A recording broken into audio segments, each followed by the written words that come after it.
தினம் ஓவர் பண்ணிட்டு அன்னைக்கு வருவாங்க பொறுத்து பாருங்க. சாத்தியமாக இருக்கு.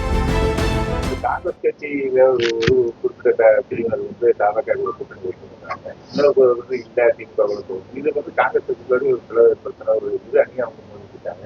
இதை பத்தி உங்களோட தாவக்காவே காரணம் தாவக்க எதற்குமே காரணம் அல்ல.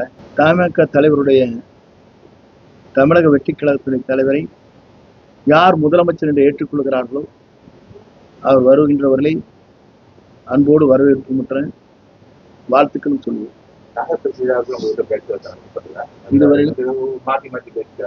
இதுவரையிலும் அதுவான கருத்துக்கள் எனக்கு எட்டவில்லை.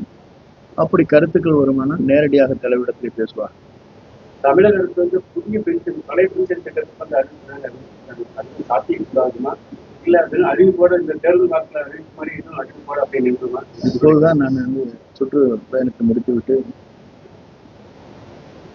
அந்த செய்தி மட்டும் காது கேட்டியது. முழுமையான விளக்கம் தெரிந்ததற்கு பிறகுதான் அதற்கான விளக்கத்தை தர முடியும். லயோலா கல்லூரி நீங்க கருத்துக்களுக்கு வெளியிட்டிருக்கிறாங்க. இப்ப அதுல பாத்தீங்கன்னா மீண்டும் முதலமைச்சர் ஸ்டாலின் தான் வருவார் அப்படிங்கிற மாதிரி ஒரு கருத்து எடுத்திருக்காங்க. அதை கருத்து கணிப்பை பொறுத்தவரையிலும் ஒவ்வொரு வித்தியாசமான கருத்து கணிப்புகள் வருகிறது. இதே லயோலா காலேஜிலே 2016 இதே கருத்து கணிப்பு தான் கூறப்பட்டது. திராவிட முன்னேற்ற கழகம் வரும் என்று புரட்சித் தலைவர் அம்மா தான் பொறுப்பேற்றார். இப்போ ஓவர் பண்ணிட்டு அன்னைக்கு வருவாங்க பொறுத்து பாருங்கிற மாதிரி பொங்கலுக்குள்ள நல்லது சாத்தியமாக இருக்கு.